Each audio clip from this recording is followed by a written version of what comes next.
ফকির মানুষ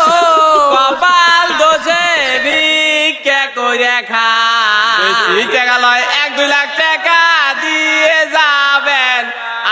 আমাদের কে রে খালি আমি একাই কই তোরা কইছ না কিসের লাগে টিয়া দেব নাম কল দিলাম আমরা তো তোরা জোরে করছি তুই শুনতেছ না কি কইছ জোরে ক এবারে কলে কোনদিন হবি তোরা ঝামেলা বাদে আমি তোকে দোকানে নিয়ে যাচ্ছি আমার সাথে আয়।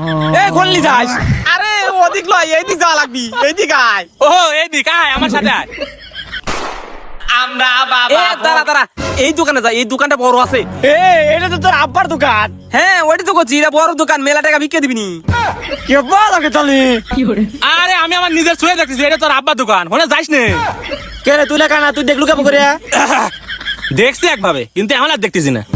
ও তোমরা আমাকে যাবে দিবলো আর তোমরা পরে দা মুড থেকে একবার নিবে না ওটা হচ্ছে না আমি যাব মানে যাবই যাইস নে আমরা যাবো না এই তোরে বসি আয়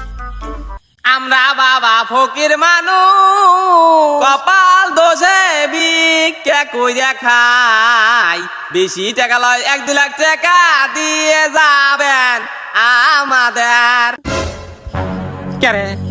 এটা না আমার আব্বার দোকানের মতো লাগে রে আব্বা হারামজাদা তো কইছিলাম আমার কামাই হয়ে খাবো আর তুই ভিক্ষা করে খাচ্ছু আজ তোর একদিন কি আমার একদিন পালা আব্বা আরে তোমার তোরা কইছিলাম মামা আব্বার দোয়া দেখলে আমার কই আর তোরা আমার আব্বার দোয়া পাঠা দিছু বাবা